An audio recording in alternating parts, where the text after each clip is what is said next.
अस्सलाम वालेकुम everyone, this is Faraz Ahmad और हम कंटिन्यू करेंगे हमारे नेक्स्ट फ़िलासफ़र को, दैट इज़ जॉन लॉक। तो हॉब्स को पढ़ने के बाद, उसकी कंटेम्प्रेरी एरा को और उसकी फ़िलासफ़ी को पढ़ने के बाद हमारे पास जो नेक्स्ट सोशल कॉन्ट्रैक्चुअल फ़िलासफ़र है वो है जॉन लॉक।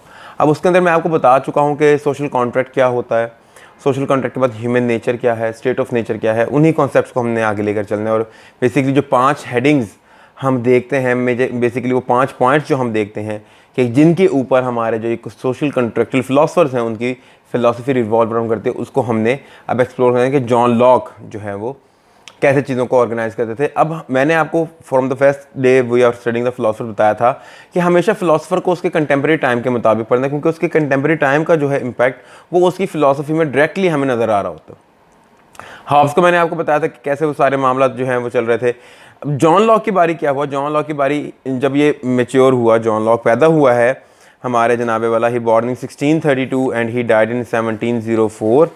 1632 एंड 1704, 632 में पैदा हुआ। तो जब ये बड़े हुए, मेच्योर हुए, तो यहाँ पे इन्होंने देखा कि अब किंग चार्ल्स टू को जो है, मतलब कि जब आपका किंग चार्ल्स वन को मारा, उसके बाद आपका लॉर्ड प्रेसिडेंट आया, आपका ओलिवर क्रॉमवेल, उसने 7-8 साल रूल किया। 1658 के अंदर उसको वो उसकी डेथ हुई। तो दोबारा से किंग चार्ल्स टू को जो है ले आया गया, चार्ल्स वन के बेटे को।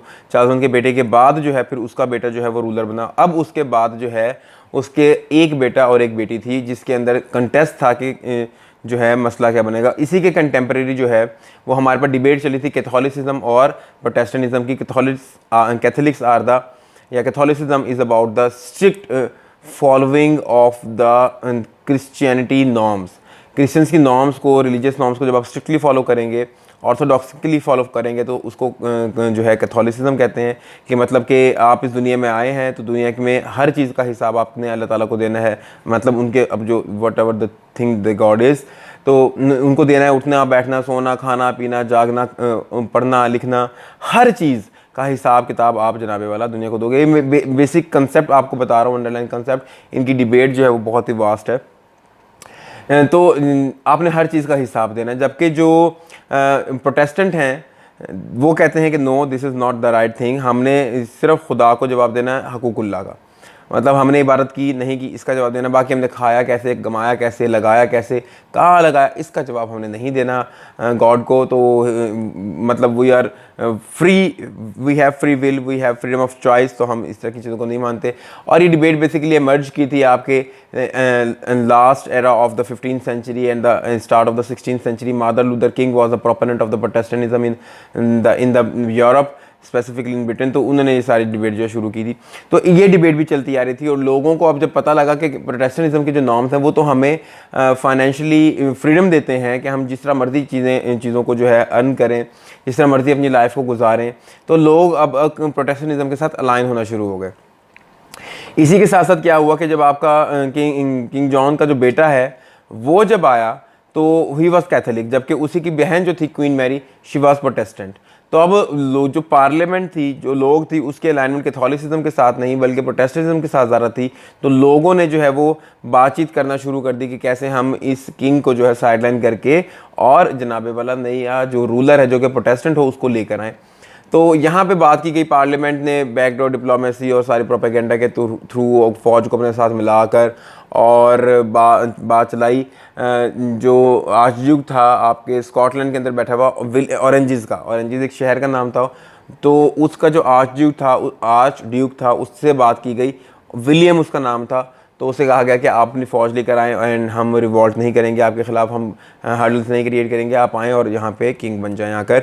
तो वो जनाबे वाला फिर अपना लश्कर लेकर आया। जब लश्कर लेकर आया इधर, तो जनाबे वाला उसने सारी जो हालात और वाक़यात देखे। तो जो आपका किंग था इधर, वो जब अपनी फ़ौज लेकर गया और पार्लियामेंट को कहा कि मेरी हेल्प करो, तो पार्लियामेंट भी पीछे हट गई, फ़ौज ने भी हथियार छोड़ दिए। तो यहाँ पर अब एक मौका था कि या तो उसको मार दिया जाता है। तो वहाँ पर उसने बहुत ही पॉजिटिवली कहा कि यार देखो, अगर तुम्हें तख्त चाहिए, किंगशिप चाहिए, ले लो, मुझे जाने दो, मुझे कोई फ़र्क नहीं पड़ता, मैं चला जाता हूँ तुम्हें छोड़ के, तुमने अपना रूल जो है वो मेनटेन करते। वो कैथोलिक था, शरीफ था बच्चा, उसको फ्रांस भेज दिया गया। तो और पीछे जो है विलियम ऑफ ऑरेंजिस जो है बिकेम द किंग। अब ये जो वाकयात हुए सारे, ये इतने पीसफुल थे। तो जॉन लॉक ने कहा यार ये तो मतलब लोग तो बहुत अच्छे हैं, कोऑपरेटिंग है, एसोसिएटिंग है एक दूसरे के साथ, अंडरस्टैंड करते हैं। ये जो इंसिडेंट है इन द यूके, इसको कहते हैं हम ग्लोरियस रेवोल्यूशन ऑफ 1688। 1688 के अंदर आपका ग्लोरियस रेवोल्यूशन आया और इसी को हम ब्लडलेस रेवोल्यूशन भी कहते हैं कि बिना कोई खून का कतरा बहे आपका किंगशिप जो है वो एक फैमिली से दूसरी फैमिली के हाथ में ट्रांसफ़र होगी, तो इसको हम ब्लडलेस रेवोल्यूशन भी कहते हैं। एंड जॉन लॉक का बहुत ही प्रोमिनेंट रोल था इस सारे ब्लडलेस रेवोल्यूशन के अंदर, because he was serving as secretary to the Earl of Shaftesbury, और शाफ्टबरी का अर्ल जो है वो डायरेक्ट कॉन्टैक्ट में था विलियम ऑफ ऑरेंजेस के साथ। He knew the things and he was to some extent formulating the things. तो यहाँ पर ये जो टाइम हिस्ट्री, अब यहाँ पे देखिए कितना पीसफुल रेवोल्यूशन आया, कोई खून का कतरा नहीं गिरा, कोई मतलब कि कत्ल गारत नहीं हुई। तो इसी चीज़ का इम्पैक्ट हुआ जॉन लॉक की फिलॉसफी के ऊपर। उसने कहा यार लोग जो हैं वो एसोसिएटिंग हैं, कंप्रोमाइजिंग हैं, सबऑर्डिनेटिंग हैं और अंडरस्टैंडिंग है एक दूसरे के साथ। तो ये सारी खसूसियात है। अब यहीं पे आ जाए उन 5 हेडिंग्स के ऊपर, मतलब human nature, state of nature, revolution, government type and your fundamental rights. तो यहाँ पर अब जो पहली बात होती है, तो यहाँ पर जॉन लॉक ने जो है किताब लिखी an essay concerning human understanding 1690 के अंदर। That is the prominent book in the political science, जिसको हम यूज़ करते हैं। ये क्वेश्चन भी पूछा जाता है सीएसएस के अंदर इन द एमसीक्यू। दूसरी जो है उनकी 2 ट्रीटाइजेस ऑन गवर्नमेंट, तो ये भी 1690 के अंदर ही लिखी उन्होंने। तो ये भी उनकी एक फेमस बुक है आपकी रिगार्डिंग पॉलिटिकल साइंस। अब यहाँ पर क्या होता है कि हमने देखना है वही बातें कि जो बेसिस बनी आपके जॉन लॉक की फिलॉसफी की, ठीक है, जो हम बेसिस पढ़ते आ रहे हैं शुरू से, Plato, Aristotle, Machiavelli, then Hobbes and अब लॉक। तो सबसे पहले इन्होंने कहा कि जनाबे वाला यूटिलिटेरियनिज्म को कॉन्सेप्ट दिया गया। Utilitarianism became the basis of philosophy of the John lock. How is that so? कि उसने greater good for greater people, आपकी गवर्नमेंट का काम है कि वो ज़्यादा लोगों के लिए जो है बेनिफिट जो है वो रीप करना शुरू करे, ताकि ज़्यादा लोग जो हैं वो फ़ायदा हासिल कर सकें एक स्पेसिफिक गवर्नमेंट के साथ। तो greater good for greater people, this is the concept of utilitarianism. और इसी के प्रोपोनेंट जो थे, ये बेस बनाया जॉन लॉक ने अपनी फिलॉसफी को। देन हम बात करते हैं आपकी optimistic conception of human nature के। उन्होंने पैसिमिस्टिक नहीं बल्कि एक ऑप्टिमिस्टिक जो है अप्रोच रखी रिगार्डिंग ह्यूमन नेचर के। ह्यूमन नेचर जो है वो बहुत ही अच्छी है। लोग एक दूसरे के साथ एसोसिएट करते हैं, एक दूसरे को अंडरस्टैंड करने की कोशिश करते हैं, बेटरमेंट के काम करने की कोशिश करते हैं। उसके बाद इन्होंने बताया कि रिजेक्शन ऑफ एब्सोल्यूट मोनार्की, इन्होंने एब्सोल्यूट मोनार्की जो कि कॉन्सेप्ट दिया था हमारे थॉमस साहब ने, उसको रिजेक्ट कर दिया। और डिविनिटी हेरिडिटरी को भी इन्होंने कंसिडर करते हैं, डिवाइन राइट नहीं है हेरिडिटरी का, जो बंदा अच्छा है उसको किंग बन जाना चाहिए। ये 3 से 4 जो है बेसिस रही आपकी जॉन लॉक की फ़िलॉसफी की। अब यहाँ पे आते हैं हम डिफरेंट उन 5 हेडिंग्स को डिकोड करते हैं कि जॉन लॉक का उन 5 जो है चीज़ों के बारे में क्या कॉन्सेप्ट है। तो सबसे पहले है आपकी state of nature. State of nature आपके हॉब्स ने कही थी war of all against all. यहाँ पर आपका लॉक कहता है टेबुला रासा। टेबुला रासा का क्या मतलब है बच्चों? TABULA, टेबुला, RAS, टेबुला रासा।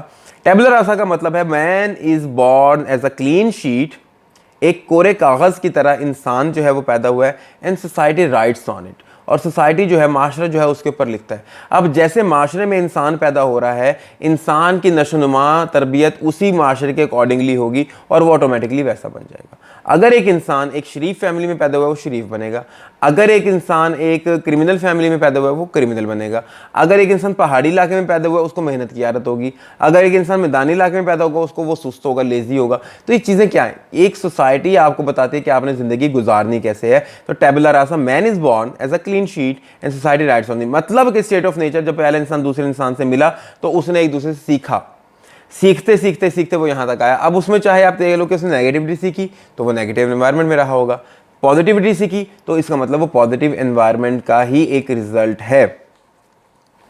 तो ये है क्या? State of nature by John Locke. उसके बाद हम बात करते हैं ह्यूमन नेचर की, इंसान की नेचर कैसी है। तो इंसान की नेचर के बारे में जॉन लॉक जो है वो कहता है कि इट इज़ जो है अंडरस्टैंड करता है इंसान एक दूसरे को, ये जो है कॉपरेट करता है एक दूसरे के साथ। इसने कोई 4-5 नाम नहीं बताया, मतलब ये ओवरऑल जो है कंसेप्शन देता है ह्यूमन नेचर की कि बहुत अच्छा है इंसान, समझदार है, चीज़ों के हालात व वाक़यात के मुताबिक फ़ैसला लेता है, कोई इमोशंस के अंडर नहीं आता, कोई हार्श फैसला नहीं लेता, कोई नेगेटिविटी नहीं है उसके माइंड के अंदर। ये सारी बातें जो हैं एक पार्ट है ह्यूमन नेचर का। उसके बाद आती हैं हमारी टाइप ऑफ गवर्नमेंट। तो यहाँ पर गवर्नमेंट की जो टाइप है वो जो है आपकी है रिपब्लिकनिज्म, मतलब कि रिप्रेजेंटेशन ऑफ द पब्लिक, कि लोग जिसको चाहेंगे अपना मोनार्क या अपनी गवर्नमेंट चूज़ कर लेंगे। जिस तरह हमारे पास जो क्वीन मैरी का भाई था वो जब अच्छी तरह रूल नहीं कर रहा था, प्रोटेस्टेंट था, कैथोलिक था और लोग उसके साथ अलाइन नहीं करते थे, तो उन्होंने विलियम ऑफ ऑरेंजिस को जो है अपना किंग जो है वो बनाना चाहा और उसको खत लिखकर उसको ले आए। तो यहाँ पे रिपब्लिकनिज्म जो है उसको प्रमोट किया आपके जॉन लॉक ने। नेक्स्ट हमारे पास कॉन्सेप्ट आता है स्टेट ऑफ रेवोल्यूशन का, फंडामेंटल राइट्स का, कि जो राइट्स हैं वो कौन से दिए जाएंगे एक स्टेट के अंदर। तो जॉन लॉक कहता है कि जितने भी नेचुरल राइट्स हैं वो प्रोवाइड करना एक गवर्नमेंट की जिम्मेदारी है। अब नेचुरल राइट्स कितने हैं बच्चों? They are the 3: life, liberty, property. वो राइट्स जो आपको एक नेचर ने प्रोवाइड किए हैं, लाइफ, राइट टू लाइफ आपको नेचर ने दिया, नेचर ने आपको पैदा किया है ना, तो राइट टू लाइफ आपका नेचुरल राइट है। लिबर्टी, जब नेचर ने आपको पैदा किया यू आर आज़ाद, आप फ्री थे, you can do anything you want, you can wander about anywhere you want. तो एक जो अब आपका लिबर्टी का राइट है ये भी आपका नेचुरल राइट है और नेचुरल राइट ये आपको मिलना चाहिए। उसके बाद प्रॉपर्टी के जहाँ आप पैदा हुए वो जगह आपकी थी, नेचर ने वो जगह आपको दी है, तो अब एज अ करंट टाइम्स के अंदर भी गवर्नमेंट आपसे वो जगह नहीं छीन सकती। तो लाइफ, लिबर्टी, प्रॉपर्टी, ये 3 नेचुरल राइट्स देना हर गवर्नमेंट की जिम्मेदारी है अपनी सिटीजनरी को, और अगर वो नहीं दे रही तो यहाँ पर क्या हो सकता है हमारा last point, that is revolution. तो your citizen has the power to bring in revolution, मतलब कि छोटी छोटी बातों पे रेवोल्यूशन नहीं लेकर आना, लेकिन अगर आपको फंडामेंटल आपके नेचुरल राइट्स आपको नहीं मिल रहे, आप समझते हो कि हमारे जो ड्यू राइट्स हैं वो हमें नहीं मिल रहे, एक नारकी एक नेगेटिव एनवायरनमेंट है आपकी स्टेट के अंदर, तो फिर आप उस सूरत के अंदर जो है वो रेवोल्यूशन लेकर आ सकते हो। ठीक है बच्चों, तो यहाँ पे ह्यूमन नेचर को जो है थोड़ा सा हम एलेबोरेट कर लेते हैं। ह्यूमन नेचर के अंदर जनाबे वाला उसने कहा कि all man are born free, ये हेडिंग्स हैं, ये नोट कर लीजिएगा, क्योंकि अब मैं क्यों बता रहा हूँ इसको, फोकस में क्यों रख रहा हूँ, क्योंकि पेपर के अंदर ज़्यादातर वो यही पूछता है कि स्टेट ऑफ नेचर या स्टेट ह्यूमन नेचर को कंपेयर करें जॉन लॉक की रूजो और हॉब्स के साथ, या रूजो की हॉब्स लॉक के साथ, या हॉब्स की लॉक रूजो के साथ, तो वो इन्हीं चीज़ों को देता है। और this is the most important philosophers Hobbes, Locke, Rousseau, क्योंकि इनमें से एक सवाल लाजमी हर साल जो है वो उसको ऐड करता है अपने फाइनल पेपर के ऊपर। तो ह्यूमन नेचर क्या है? सबसे पहले दे आर बॉर्न फ्री, ठीक है। नंबर 2, जो ह्यूमन डिज़ायर्स हैं वो रैशनल होनी चाहिए, जो ह्यूमन एक्ट्स हैं वो अल्टीमेटली उनकी डिज़ायर बन जाए, मैं जो काम कर रहा हूँ वो अल्टीमेटली मैं डिज़ायर में करना है। फिर इंसान जो है वो प्लेजर एंड पेन को कैलकुलेट करता है, जो चीज़ें उसको प्लेजर देती हैं उसको उनको वो परसूट करता है, और जो चीज़ें उसको प्लेयर नहीं देती वो उनको पेन देती हैं तो उसको वो अवॉइड करता है। War of all against all का जो कॉन्सेप्ट है उसको निगेट कर दिया जॉन लॉक ने। इनहेरेंट गुडनेस है इंसान के नेचर के अंदर, इनहेरेंटली नेचरली जो इंसान है he has the good nature, वो अच्छी नेचर का मालिक है। पावर ऑफ रीज़न की बात करता है कि पावर ऑफ रीज़न है इंसान के पास, वो सोच सकता है, समझ सकता है और कैलकुलेट कर सकता है हालात वाक़यात को, और एक अच्छा जो रिज़ल्ट है अपने लिए अखज़ कर सकता है। देन स्टेट ऑफ नेचर क्या है? It's peaceful, it's basically peaceful के टेबुलर रासा के अंदर ज़्यादातर लोगों का जो मकसद होता है, सोसाइटीज़ का जो मकसद है वो पीस अटेन करना होता है। तो जब आपके कोरे कागज़ के ऊपर लिखा जाती हैं चीज़ों को तो उसके अंदर पीस भी एक इंपॉर्टेंट इंग्रेडिएंट बन जाता है जिसको आपने अटेन करना लाजिम हो जाता है। Then peace and reason prevailed, तो आपका जॉन लॉक कहता है कि अब ह्यूमन नेचर को ऐसे अपने आप को ऑर्गेनाइज करना चाहिए कि उनका मकसद क्या बन जाए कि उन्होंने प्रिवेल करना है किस चीज़ को, आपके peace, stability and progress development को। तो this is all about the John Locke. 1632 के अंदर पैदा हुए, 1704 में ही डाइड। उनका कंटेम्प्रेरी टाइम मैंने आपको बता दिया, ग्लोरियस रेवोल्यूशन के बारे में मैंने आपको बता दिया, उसके बाद मैंने आपको बुक बता दी एन ऐसे कंसर्निंग ह्यूमन अंडरस्टैंडिंग उन्होंने लिखी, 3-4 बेसिस उनकी फिलॉसफी की वो बता दी, उसके बाद 5 हेडिंग, स्टेट ऑफ नेचर में वो क्या कहते हैं, ह्यूमन नेचर में क्या कहते हैं, रेवोल्यूशन, नेचुरल राइट्स की बात करनी है आपने, and we will have concluded with the revolution. This is all for today. We will meet again tomorrow with our final social contractual philosopher, that is Rousseau. Till then, take care. Allah Hafiz. This is Faraz Ahmed from NS Competitive Hub. Take care, everyone.